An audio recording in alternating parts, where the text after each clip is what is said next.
peux vous remercier d'être venus, je n'oserais pas dire très nombreux, mais enfin au moins tous ceux qui ont eu la gentillesse de venir s'intéresser à l'Estonie. C'est un grand merci pour vous tous. Alors, je vous présente donc notre intervenant, c'est donc monsieur le consul d'Estonie, le consul honoraire d'Estonie, qui va donc nous parler de l'Estonie.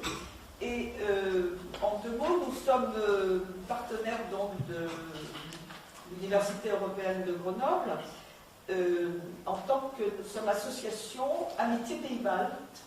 Il faudrait dire Baltique maintenant, parce que vous savez que ces trois pays ne sont pas baltes. Il n'y en a que deux qui sont baltes, c'est-à-dire Lettonie et Lituanie, alors que l'Estonie n'est pas un pays balte, c'est un pays philo-mondial, qui a une langue tout à fait différente. M. Arnaud nous en parlera bien mieux que moi. Donc, notre association a pour propos de parler de ces trois pays, d'essayer de les faire connaître, de les faire découvrir, puisque manifestement déjà assez peu de gens s'intéressent à ces trois pauvres pays, petits pays nordiques, qui ont été pendant 50 ans complètement rayés de l'histoire en fait, et qui maintenant essayent de revivre, mais de revivre non pas en tant qu'entité de trois pays baltes, mais chacun en tant que pays qui ont une identité tout à fait particulière, Lituanie, Lettonie et Estonie. Donc, voilà, donc nous essayons de les faire connaître, de faire connaître ces pays, à la fois par leur histoire, des conférences, ou par leur culture, où nous faisons venir des artistes, nous essayons de faire découvrir à la fois les coutumes, l'art, etc. Et nous voyons que ces pays-là ne sont pas en retard sur nous, mais qui sont bien dans le même vent, en quelque sorte. Donc, je laisserai si vous voulez bien écouter donc M. Arnoux qui va nous parler de la zone euro dans laquelle vient d'entrer l'Estonie au 1er janvier. Bien, à mon tour rapidement de vous remercier, Gabrielle, présidente de l'APB, et puis de remercier l'UPEG pour nous donner l'occasion de parler de l'Estonie, à elle toute seule, je vais dire, parce que c'est vrai que souvent, on nous fait intervenir à trois, et bon, c'est pas qu'on se connaît très bien, les trois consuls, on est très, très amis par ailleurs, mais on estime que ça ajoute un peu à la confusion. Et c'est aussi bien, à la limite, d'essayer de temps en temps de séparer un peu les pays pour marquer un peu plus leur personnalité. Voilà. Donc, je ne sais pas si vous savez ce qu'est un consul, juste une parenthèse là-dessus. Donc, il y a deux types de consuls. Il y a les consuls de carrière, qui sont des fonctionnaires détachés par leur pays, qu'on appelle des consuls généraux. Et puis, il y a les consuls français, mandatés par un pays, qu'on appelle des consuls honoraires. Globalement, le rôle est le même. C'est un problème de volume, c'est-à-dire que, bien sûr, le consul général d'Algérie, par exemple, qui a, je ne sais pas combien de ressortissants, mais beaucoup, il a journellement tout un tas de problèmes à gérer pour ses ressortissants, alors qu'un consul d'Estonie, je crois que le dernier chiffre pour la France entière, ça devait être à peu près 1200 ressortissants en France. Donc vous imaginez bien que le volume n'est pas du tout le même. Hein. Alors, voilà. Donc le rôle des consuls, c'est prioritairement et avant tout de s'occuper des problèmes des ressortissants. Hein. Il y en a qui peuvent avoir perdu des papiers, qui peuvent avoir été volés, qui volent même quelquefois. Moi, j'en ai connu qui ont fait des braquages, donc il faut leur trouver avocat, traducteur, etc. Donc ça, c'est le rôle de base. Je veux dire, c'est des figures imposées. Et puis ensuite, vous avez des figures libres. Alors, en fonction de ses goûts, de son temps, des circonstances, des gens qu'on rencontre. Donc, on peut communiquer sur le pays, s'occuper de culture, s'occuper de business, etc. etc. Donc voilà, grosso modo, ce que fait un consul. On pourra y revenir tout à l'heure, si vous voulez, après l'exposé que je vais vous faire. Voilà, donc pour ce qui concerne l'Estonie,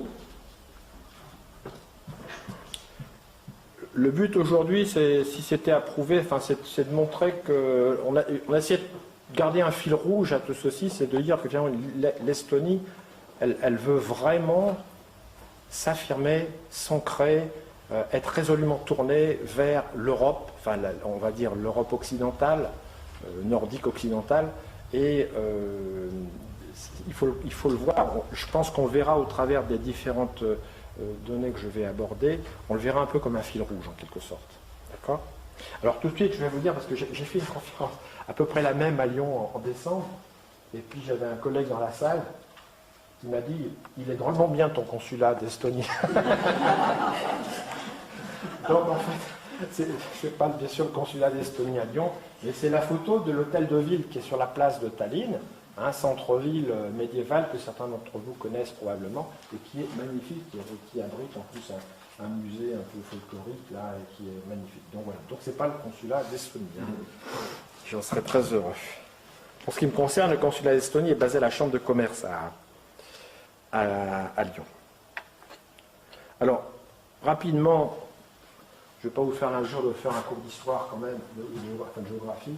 Ben, rapidement, c'est de montrer... Vous m'entendez bien, même si je ne parle pas dans le micro, ça va, non ?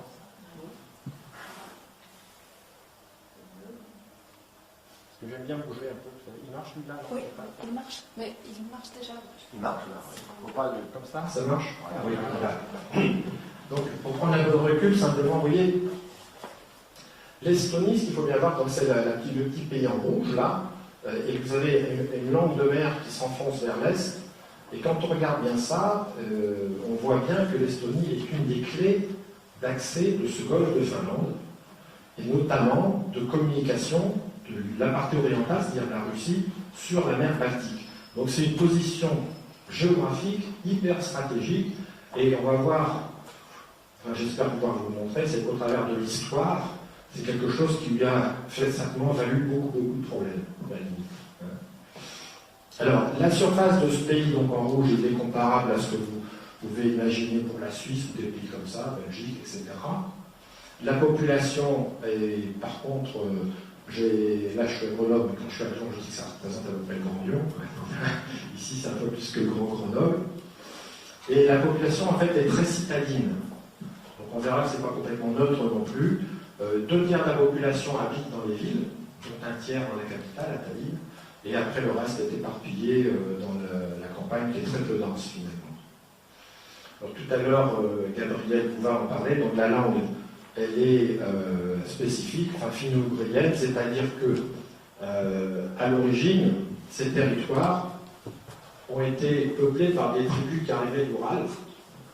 Et ces tribus se sont sédentarisées en Estonie, en Finlande, et également en Hongrie. Alors j'espère pas me tromper, c'est quelque part par là, la Hongrie, ici je crois, là.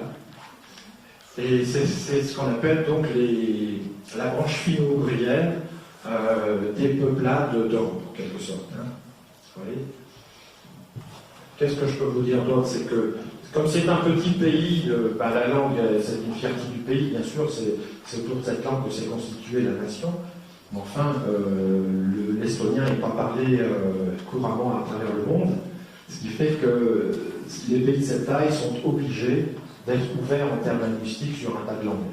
Donc, par le passé, la langue numéro 2 obligatoire, c'était le russe. Maintenant, c'est pas obligatoire, mais enfin, ça s'est quasiment imposé, l'anglais. Hein, et bien, puis aussi un tas d'autres langues.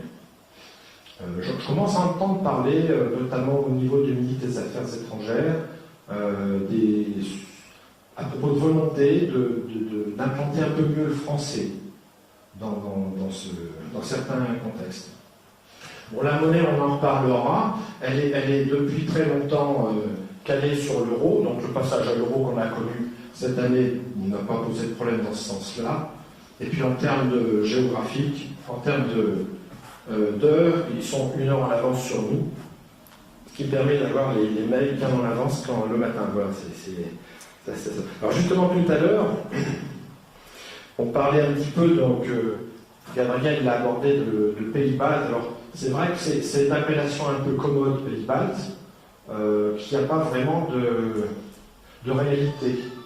Ça a une réalité géographique, certainement, et encore que Balte fait référence à la Baltique, mais il y a de nombreux pays autour de la Baltique. Hein. On peut dire que l'Allemagne, la Pologne, etc., la Suède sont des pays de la Baltique.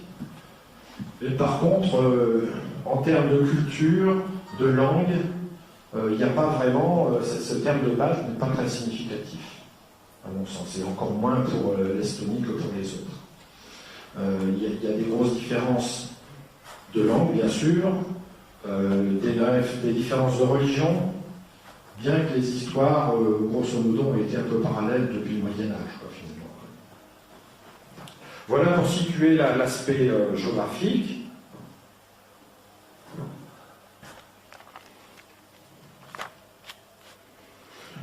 Juste aussi pour dire peut-être que, bon, ça m'arrive de devoir parler un peu de business. Un des freins, c'est quand même la distance. Il faut savoir qu'entre l'Estonie et la France, par exemple, il faut 3 jours de camion pour amener de la marchandise. Donc dans certains cas, ça peut être un peu un frein, cette déploiement. Alors comment est ce pays? En fait, il a de nombreux visages. Hein. Il a des bords de mer, Tallinn. Moi j'adore faire, c'est Tallinn, Helsinki en bateau et retour. Il y a un bateau rapide qu'on appelle l'Express Boat, là-bas, qui fait 1h40, je crois. Et alors, quand on revient d'Helsinki, on commence à voir apparaître les pointes des clochers, et puis qui se détachent de la brume sur l'horizon. Ça a un côté féerique, magique. Et moi j'adore ce côté maritime de l'Estonie, qui va être beaucoup mis en avant, d'ailleurs, plus que par le passé, dans le cadre notamment de Tallinn, capitale européenne de la culture. C'est en cours. Alors, beaucoup d'îles, je crois qu'on est à peu près autour de 1500 îles, mais plus de 1500. Donc la plus grande, c'est Saaremaa, ici, Hiiumaa. Il faut savoir que cet hiver, je crois que ça a dû s'arrêter maintenant, mais il fait quand même assez froid. Il faisait quelque chose comme moins 15 ou moins 25 dans ces régions-là. Et la route sur la mer était ouverte par les autorités pour relier par car et par automobile, donc les îles à l'Estonie. Donc une demi-heure par car, alors que c'est 1h30 en bateau d'habitude. Voilà. Bon, de la campagne, et puis beaucoup aussi de parties boisées, forêts enneigées en hiver. Alors juste une petite chose, certains disent, mais ça a l'air d'être vrai quand même, c'est que le drapeau estonien, il est largement inspiré de ce qu'on voit, de ce qu'on peut voir en hiver dans la campagne.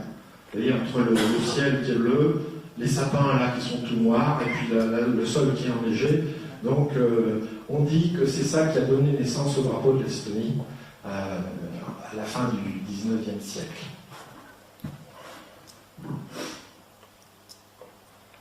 Au point de vue température, alors si ce que je peux dire aussi, c'est que c'est très très plat.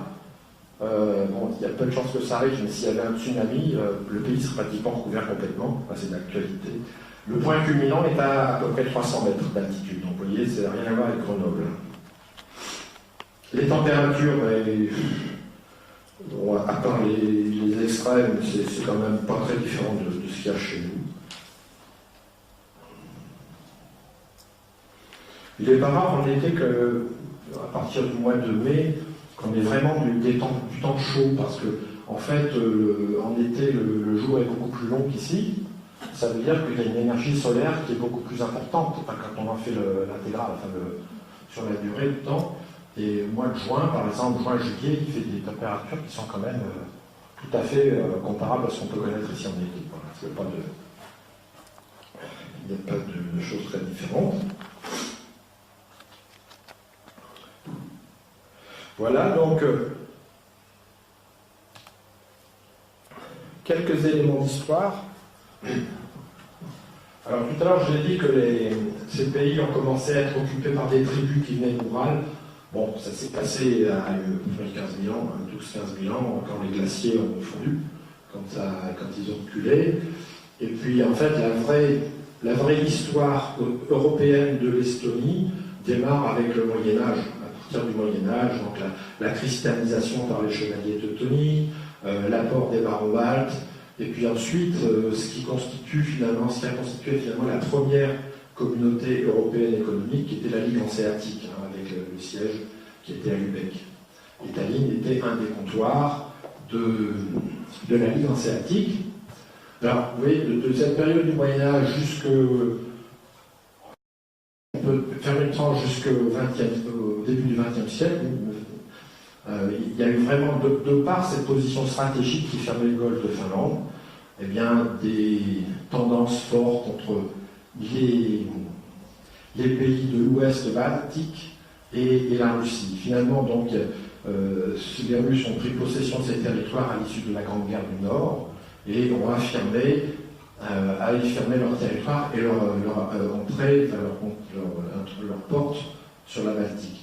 Alors, j'ai eu l'occasion de regarder, je ne suis pas spécialement très fort en histoire, mais j'ai eu l'occasion de voir un site sur lequel il y avait des cartes de l'Europe. Et c'est assez frappant de voir que de 100 ans en 100 ans, on a par exemple à l'époque de l'an 1000, une partie occidentale de l'Europe qui est déjà pratiquement constituée en pays, et puis une partie centrale et orientale qui est encore en train de se chercher sous forme de petites principautés, etc., etc. Et on voit un peu à la fois, effectivement, grossir la tâche russe, les tâches polonaises, etc., etc. Et c'est pour ça que c'est finalement les Russes qui ont mis la main sur ces pays-là, de par effectivement la puissance qu'ils avaient acquise. Alors, au XIXe siècle, je crois que les Estoniens, en fait, ils en ont commencé à en avoir un petit peu assez, notamment au niveau des étudiants, c'est souvent par les étudiants que ça arrive, d'une certaine emprise culturelle germanique, d'une russification aussi par les tsars, et c'est un peu la même partout d'ailleurs en Europe, est né un sentiment national. Et autour de la langue du terroir, de l'estonien, la langue des Est, qui étaient les paysans en fait. Et puis, donc avec adoption d'un drapeau, on l'a vu juste avant là, un hymne national, et tout ça finalement c'est devenu un gros mouvement de résistance contre l'occupant, je ne sais pas s'il faut le dire comme ça, mais l'occupant russe, pour raccourcir les choses. Et finalement, c'est grâce ou à cause de au tournant de la Première Guerre mondiale, la Russie elle-même a connu des péripéties importantes, révolutions diverses et dont celle d'octobre, et finalement elle a dû s'occuper beaucoup plus de ses problèmes internes que des territoires un peu éloignés par rapport à Moscou, et c'est comme ça que les Estoniens en ont profité, telle une savonnette, pour s'extirper du monde russe et puis proclamer leur indépendance, qui a été reconnue par tout l'Occident, et qui a été proclamée le 24 février 1918, qui est la date anniversaire de la fête nationale estonienne. Alors à partir de là, entre deux guerres, c'était une période très occidentale en Estonie, mais qui n'a pas duré très longtemps finalement, parce que 20 ans après est arrivée la Deuxième Guerre mondiale, et surtout, ce qui a été dramatique pour ce pays, et pas mal d'autres également, c'est que le 23 août 1939, Hitler et Staline se sont entendus pour partager l'Europe en deux, et l'Estonie faisait partie des régions tombant sous influence communiste, soviétique. Donc, pratiquement très vite, je crois à partir de 1939, d'ailleurs dès que le pacte a été signé, les soviétiques sont venus tout de suite, enfin ils ont protégé un tas de choses pour prendre le pouvoir, ou bien prendre ce pays en main. En 1941, Hitler et Staline ils se sont fâchés, donc Hitler a attaqué. Il est venu, les troupes nazies sont venues sur ces territoires, entre guillemets, à l'époque, les gens ont cru être libérés. En fait, c'est pas tout à fait ça qui s'est passé, parce qu'ils étaient un occupant pour un autre. Et puis, il reflue dans l'autre sens à partir de 1944, ce qui fait que pendant quelques années, le pays a été tiraillé dans tous les sens, avec tout ce qu'on peut supposer comme collaboration de certains d'un côté, collaboration d'autres de l'autre côté, et tout ce qui a pu s'en suivre comme règlement de compte. Enfin, n'empêche qu'à partir d'après la guerre, je pense que c'est 45 ou 44, je ne sais plus très bien. Donc l'Estonie est complètement intégrée à l'URSS, et ça devient en elle-même une république socialiste soviétique, une RSS, la RSS d'Estonie, ce qui n'est pas le cas, par exemple, pour des pays comme la Pologne ou la Tchécoslovaquie, qui gardaient leur identité nationale, mais qui étaient contrôlées n'étaient pas république soviétique en elle-même. Voilà. Donc ça a duré pendant une cinquantaine d'années. Moi, je crois que tout le monde a oublié complètement l'Estonie, avec ses pays voisins. Et puis on a commencé à en reparler plus tard, à partir du moment...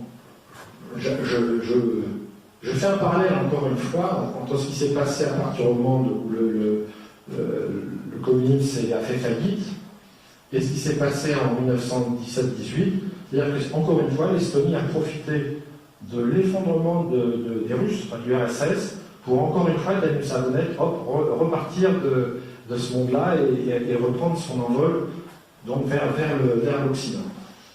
Donc, vous vous rappelez peut-être plus ou moins ces différents événements marquants. Hein, chute du mur de Berlin, c'est l'appellation officielle pour faillite du communisme, selon moi. Et puis donc l'Estonie a proclamé le rétablissement de son indépendance en 1991. Il faut savoir quand même que les derniers soldats soviétiques sont partis en 1994. Vous voyez que là, il y a un temps d'occupation très important. Alors, je fais une petite remarque, j'avais une question une fois en me disant, est-ce que vous connaissez à Tallinn, il y a un nouveau musée qui est le musée de l'occupation. Oui, c'est scandaleux, les nazis sont traités au même niveau que les soviétiques. Alors, sur le coup, j'étais un petit peu, je ne sais pas trop quoi dire, mais finalement, en y regardant de près, je disais, si on ramène ça au temps de l'occupation, c'est vrai qu'ils ont été occupés plus de 50 ans par les soviétiques. Pour eux, c'est quand même ça qui les a beaucoup profondément marqués, d'autant que ça ne s'est pas passé tout seul quand même, donc il ne faut pas complètement s'en étonner. Alors, je vais regarder si je n'ai pas deux, trois petites choses à rajouter par rapport à ça.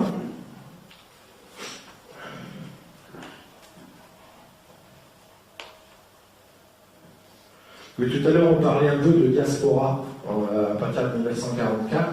Bon, il faut savoir qu'il y a, pendant cette période, pendant ces 50 ans là, d'intégration au monde soviétique, il y a eu vraiment des gros mouvements de population. On pourrait dire qu'il y a eu trois parties. Il y a une partie de population qui a été carrément arrêtée, décimée, etc., parce que collant pas par rapport à l'idéologie à la mode à cette époque-là. Par exemple, j'avais une étudiante à Lyon dont les grands-parents étaient fermiers à cette époque-là, et elle m'a dit, mais c'est resté dans la mémoire de la famille, mes grands-parents, pour ne pas le qualifier de bourgeois, parce que les bourgeois les envoyaient une blague, ils ont tué tous leurs animaux, brûlé leurs fermes et fait comme s'ils étaient ouvriers dans la forêt. Quoi. Vous voyez, donc c'est ce genre de choses. Donc ça, c'est une espèce d'épuration, pas ethnique, mais sociale. Le deuxième point, ça a été les gens qui ont été carrément déportés vers la Sibérie, pas mal quand même. Et puis le troisième point, c'est la diaspora, des gens qui se sont sauvés essentiellement par bateau à travers la Baltique. Le premier point d'attache étant la Suède. La Finlande n'était pas bien sûr parce qu'elle était en guerre plus ou moins encore avec les soviétiques. Et puis dans le pacte de Staline, enfin les gens ne savaient pas, mais le pacte Molotov-Ribbentrop, la Finlande était en principe côté soviétique. Donc par la Suède, certains sont restés là, d'autres sont partis vers des pays calmes. L'Europe n'était pas calme à l'époque, ce qui fait qu'on trouve peu d'Estoniens à la diaspora établis en France, par exemple. Et ils sont partis vers le Canada, les USA, l'Australie, et encore aujourd'hui, on retrouve pas mal de ces pays-là. Alors, à partir de 91, on a pu sentir, pour les gens qui connaissaient un peu, une espèce de, je ne vais pas dire une rage parce que c'est un peu péjoratif, mais une grande volonté de venir vraiment consolider le fait que la Savonnette était partie de la Russie, si vous voulez. Donc, ça a été précipitons-nous à toute vitesse dans le monde occidental. Donc, ça a été l'OTAN, 2004. Ça a été l'Union européenne, 2004 également. Plus récemment, Schengen. Et encore plus récemment, l'intégration dans l'OCDE. Ils sont très fiers, les Estoniens, de leur intégration dans l'OCDE. Quand j'en parle avec eux, je dis, moi, finalement, j'avais un peu oublié ce que c'était que l'OCDE, je dois dire, honnêtement, je ne sais pas très bien à quoi ça servait, mais bon, si, c'est vachement important parce que ça veut dire qu'on est reconnu comme nation, ayant des principes, des critères de commerce international, etc., très, très clairs, très transparents, et pour nous, c'est très, très important. Et le dernier point, on verra ça en fin d'exposé, c'est bien sûr l'adoption de l'euro. Voilà. Donc vous voyez que le fil rouge de tout ça, quand on prend ça comme des événements un peu séparés, un peu lointains, bon, ok, mais finalement, on voyait qu'à chaque fois, il y a une espèce de rebondissement de l'Estonie contre l'Europe orientale pour revenir côté occidental. Vous voyez, hein.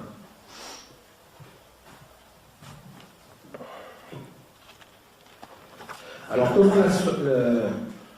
comment l'Estonie est sortie du communisme? Ça s'est fait en douceur, en fait. Hein. Je crois qu'il n'y a pas eu... Il a failli y avoir des morts, il y en a eu plus en Lituanie. Là, il y a eu des plus gros problèmes. En Estonie, ça s'est fait relativement en douceur, bien que la pression était forte. Donc, il y a eu, avant même que l'URSS ne s'effondre, la prise de pouvoir en termes de rétablissement du drapeau de l'hymne. Il faut savoir que pendant l'occupation soviétique, par exemple, posséder un drapeau estonien, c'était le goulag. Chanter l'hymne national estonien, c'était le goulag aussi. Hein. Il n'y avait pas le choix, hein, quand même. Et puis, donc, le 23 août 1989, c'était le 50e anniversaire du pacte de Varsovie, enfin du pacte de Varsovie, du pacte Ribbentrop-Molotov, et il y a eu à ce moment-là une chaîne humaine à travers tous les trois pays, des gens qui se sont... Il y a un film d'ailleurs qui montre comment ça s'est organisé envers et contre les autorités qui étaient encore russes quand même, enfin soviétiques, et ça s'est organisé quasiment militairement par la radio, et il y a une chaîne donc, d'à peu près 1000 ou 200 km qui s'est faite très pacifique à travers ces trois pays. Donc, proclamation de l'indépendance à nouveau. J'en ai déjà un peu évoqué la date tout à l'heure des départ des troupes russes. Et à partir de là, eh bien, les trois grandes étapes, plus ou moins imbriquées, mais on peut laisser monter comme ça, c'est effectivement se rebâtir une démocratie, donc se faire une nouvelle constitution, revoir le code de la nationalité. En fait, c'est pas revoir, c'est le rétablir. Ils ont simplement repris le code qui était en vigueur avant la Deuxième Guerre mondiale, qui est le code de la nationalité par le sang et pas par le sol. Nous, en France, maintenant, on a le code du sol, et là, c'est le code du sang. Donc, ça pose quelques problèmes, on va en reparler ensuite. Et puis après, côté économie, ben, effectivement, ils sont passés pratiquement sans transition d'une économie dirigée, on ne peut plus y arriver, à une économie libérale. Alors, diriger, ça peut avoir aussi des bons côtés, parce que l'URSS avait donné à ce pays un certain nombre de spécialisations qui ont été héritées après. Hein. En informatique, par exemple, ça faisait partie des pays qui étaient désignés par l'URSS. De ce côté-là, en biotechnologie, enfin, on n'appelait pas ça comme ça, mais en biologie, je veux dire. Donc ça, c'est des choses qui sont un peu restées, mais bon, d'un jour au lendemain, il y a eu cette espèce de libéralisation, et ça a été vraiment sévère. Hein. C'est-à-dire que je crois que les Estoniens ont gardé en économie dirigée par l'État les transports, l'énergie et une partie de l'éducation, je crois. Point. Et le port de Tallinn. Voilà. Et tout le reste, économie privée. Et ça a dû drôlement révolutionner les mentalités. Alors pendant un certain temps, ça a provoqué un remous terrible avec effectivement une inflation qui n'a pas été maîtrisée tout de suite. Hein. Il y a eu vraiment des gros soucis. Mais il faut bien être estonien, discipliné, nordique, pour accepter quand même aussi ce genre de choses. Je ne suis pas sûr que ça serait passé de la même façon dans des pays latins. On en parlera aussi d'ailleurs par rapport à la crise. Alors puisqu'on parle de nouvelle constitution, rétablissement du code de la nationalité et libéralisation de l'économie, un petit flash sur l'aspect du système démocratique. Donc, c'est vite devenu une démocratie purement parlementaire. Alors, il y a un parlement qui a un nom un petit peu imprononçable pour nous, Eigi Kogu, qui a 101 députés, élus pour 4 ans, et à la proportionnelle, donc avec un seul tour. Et alors, au niveau gouvernemental, il y a le reflet quasiment des partis. C'est-à-dire que le gouvernement, ce n'est pas un gouvernement de droite, de gauche ou du milieu, c'est un gouvernement multicolore, et bien sûr avec la proportionnalité dans l'importance des fonctions. Le Premier ministre est forcément issu du parti majoritaire qui s'est détaché et qui était en tête. Le président de la République, quant à lui, il est élu par le peuple. Alors là, il y a un système un petit peu particulier, j'ai un petit peu mal à comprendre. C'est que s'il y a un problème au premier tour, qu'il n'y a pas vraiment un premier qui se détache, à ce moment-là, c'est le Parlement qui fait le deuxième tour à lui tout seul. Il n'y a pas de deuxième tour au suffrage universel. Côté municipal, c'est rapide. Enfin, moi, j'arrive jamais à connaître le maire suffisamment longtemps. À Tallinn, par exemple, ça tourne tout le temps. 3 ans, c'est pas beaucoup. Et avec accès au non-estonien au vote. Voilà.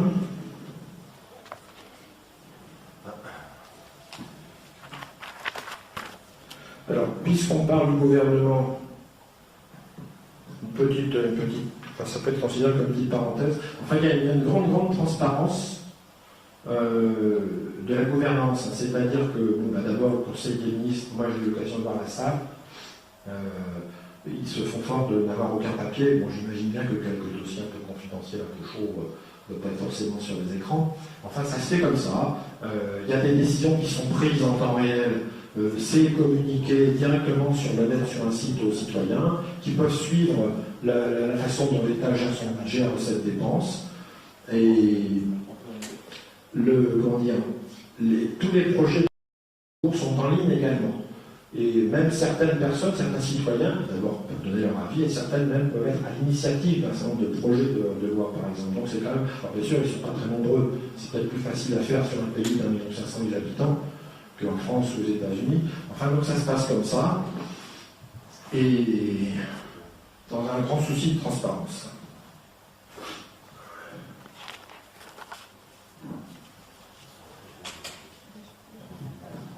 Alors, on va parler un peu de la population. La population, c'est une des... Enfin, ça se calme un peu, enfin, c'est une des premières questions que j'ai quand je parle un peu d'Estonie, c'est qu'on parle bien souvent de la minorité russe. Alors, donc, voilà comment ça se passe aujourd'hui. Il y a, donc, avec leur code de nationalité, il y a les Estoniens dits de souche, ça représente aujourd'hui 68%, donc c'est les 2 tiers du pays.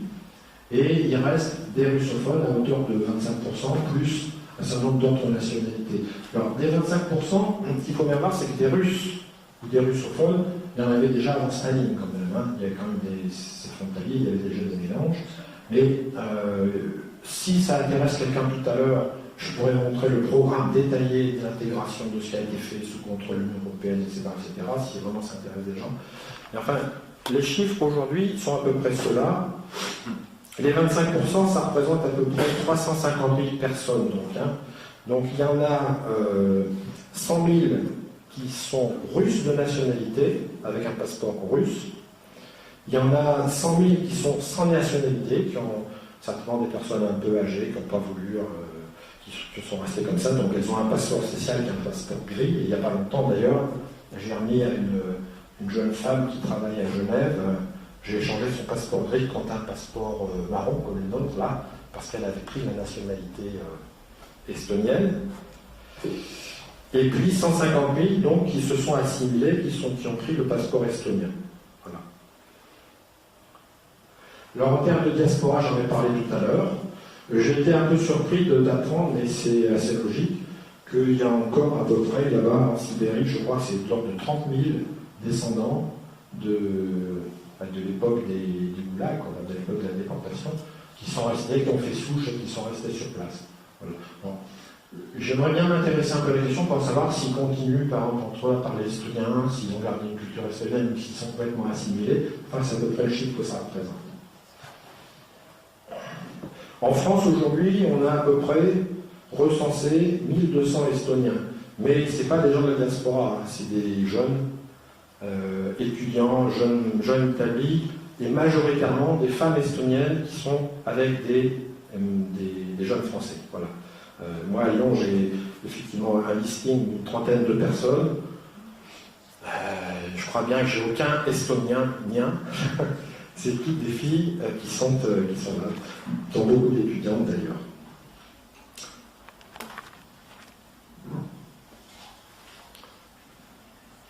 Alors, quelques mots sur la culture estonienne. Alors, bon, je suis un peu gêné de vous présenter ça, d'abord parce que, d'une part, moi je suis ingénieur de formation, personne n'est parfait. L'ingénieur, il est plus orienté vers la technique et l'économie, vers la culture, c'est bien connu.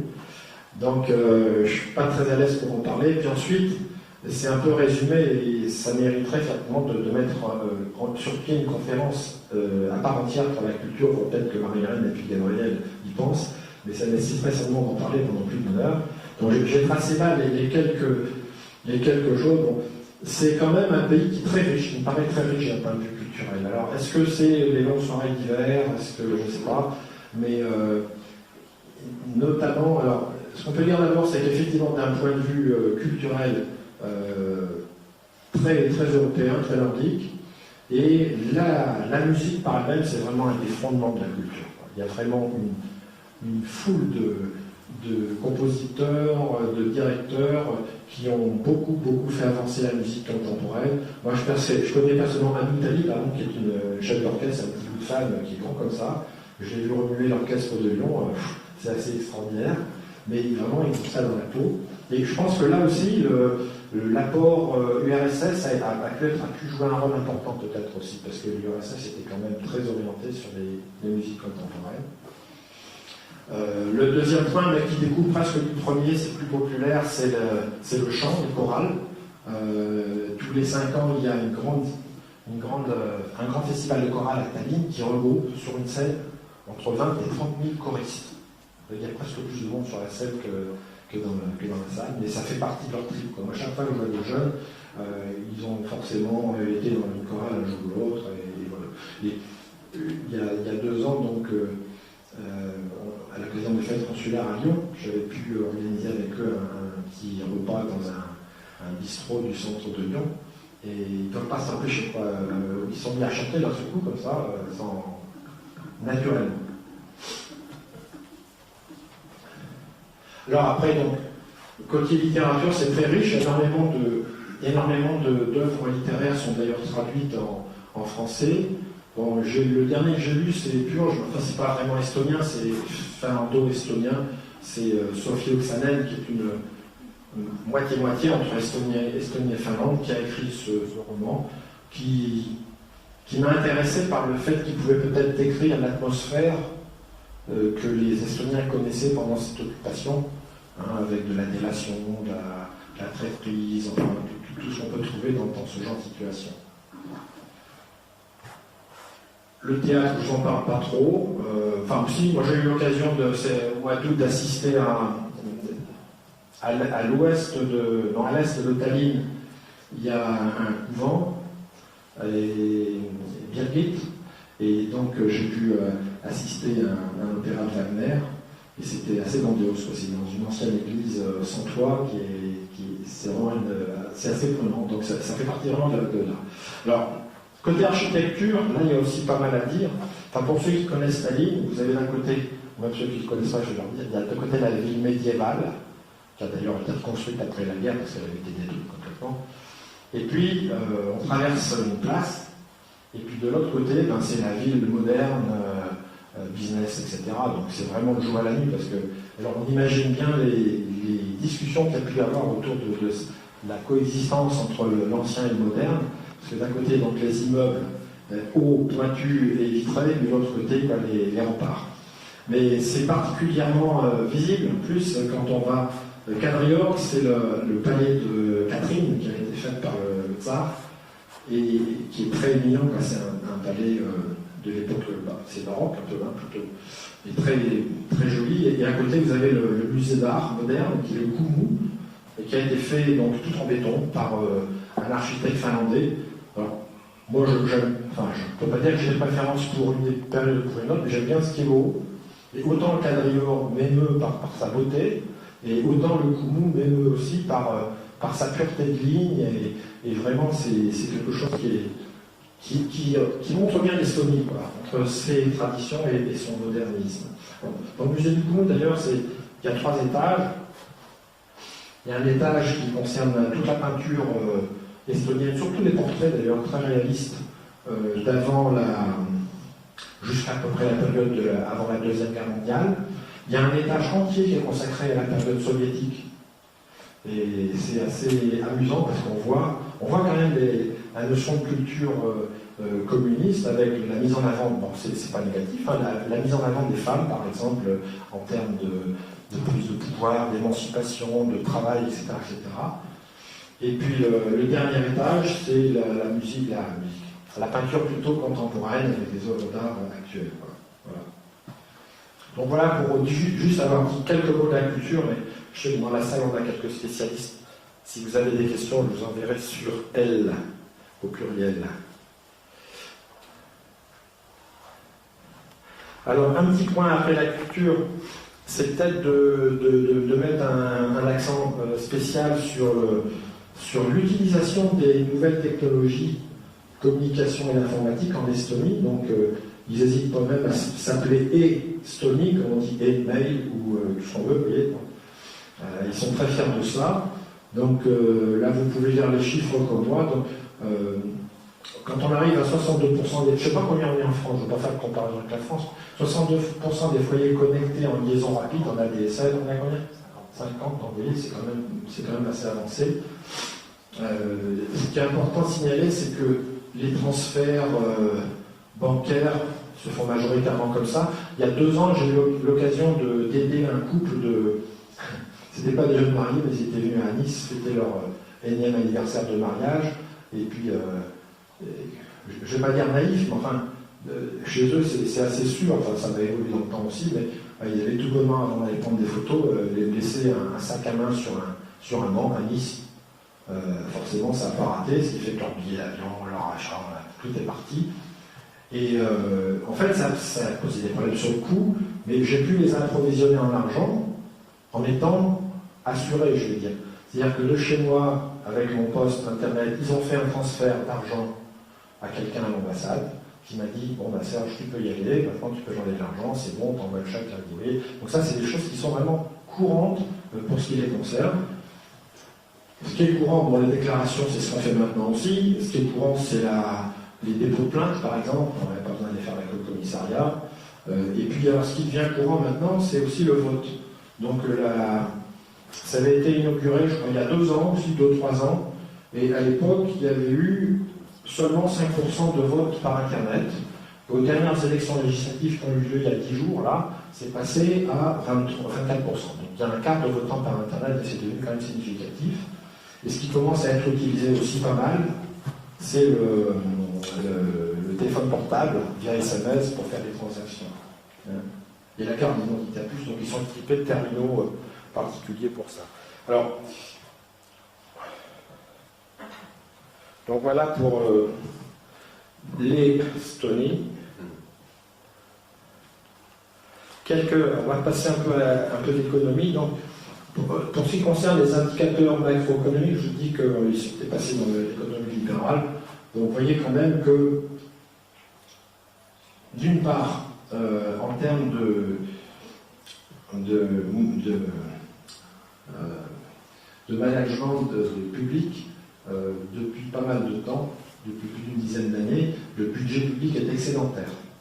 En fait, c'est un peu une conséquence logique du fait qu'ils sont passés au quasi tout libéral. Donc, c'est-à-dire qu'ils ont très peu de fonctionnaires, donc les impôts qu'ils perçoivent, eh bien, ça paye les fonctionnaires, donc ils sont passés dans le rouge à partir de 2008, on y revient un peu plus, et avec la crise, bien sûr. En termes de PIB, donc vous avez les chiffres là, en France, on va être autour de 28 000 euros, à 30 000, c'est ça, 28 000 euros, donc ça vous donne les comparaisons, par rapport donc... ils sont un peu moins que 2 fois moins que les Français en termes de PIB par tête. Les ordres de grandeur des salaires moyens, alors il n'y a pas la notion de SMIC comme en France, salaire minimum, ça n'existe pas. Il y a des salaires assez libres. Donc le salaire moyen, il a un peu baissé en 2009, là aussi à cause de la crise, on y reviendra. Et donc il est stable autour de 800, on va dire 800 euros. Les chiffres de l'inflation, et puis les chiffres de chômage qui ont effectivement grimpé, je crois qu'ils sont pas loin des 15-20% actuellement encore. On va revenir sur la crise, sur l'effet crise. 2 mots sur le système social, parce que je ne vais pas trop insister là-dessus, c'est beaucoup de chiffres, mais j'ai eu tellement de questions qui disaient oui, mais c'est du libéralisme sauvage, galopant, il y a des excès pour compte, etc. Donc je prends quand même la peine de vous mettre les chiffres. Donc d'une part, le système fiscal, c'est ce qu'on appelle la flat tax, la taxe unique, enfin le taux unique pour tout le monde, donc actuellement il est à 21%. Donc ça simplifie bien sûr toute l'administration fiscale, ça c'est clair. Si on compare par rapport à la France, on a un machin, le truc, donc un code fiscal assez compliqué, là, hop. Alors, sur tous les types de revenus, que ce soit des revenus des salaires, des revenus de rente, des revenus d'entreprise, bon, il y a bien sûr une franchise pour les salaires, parce que ça fait un peu beaucoup. Ce qui est un peu particulier, qui n'existe pas forcément dans beaucoup de pays, c'est que dans la mesure où une société fait du bénéfice, la part qui est réinvestie pour le développement de la société est complètement exempte de taxes. Donc ça pousse effectivement à réinvestir. La TVA, le taux actuel est de 20%. Les charges sociales, vous avez le montant ici. Alors, ils ont effectivement un système d'assurance sociale qui existe, un peu pas comme en France, finalement. Et un système de retraite, donc, que je me suis fait décrire, que j'ai schématisé là, qui comporte 3 volets, mais là aussi, je veux dire, c'est un peu comparable. Hein. Donc, il y a le minimum, il y a le complémentaire, et puis après, il y a le volontaire. Voilà comment ça se passe. Pour ce qui concerne, par contre, l'indemnisation du chômage, c'est un peu moins bien que chez nous. Quand je parle de ce qu'on fait chez nous, là, c'est rien quand même. Hein. Donc, ils ont 50% pendant 100 jours, et puis ensuite, ça décroît, voilà, quoi, débrouillez-vous. Voilà. Ça, c'est un peu raide. Alors là, rapidement comme ça, hein, pour vous montrer les indicateurs. Donc, là, c'est un indicateur relatif à la liberté d'entreprendre. Donc, on voit que l'Estonie est placée en 6e position. J'ai pas la France dessus, c'est pas plus mal, comme ça on se compare pas. Et puis, en ce qui concerne l'indice de corruption, donc, ils sont placés en 27e position. C'est pas si mal que ça non plus, je pense. Donc, ils aiment bien montrer ça parce qu'évidemment, on est dans l'OCDE, on est clair, transparent, etc.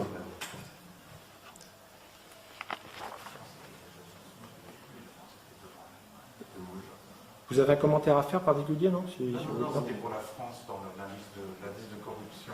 Là, je ne sais pas vous dire. Honnêtement, je ne sais pas.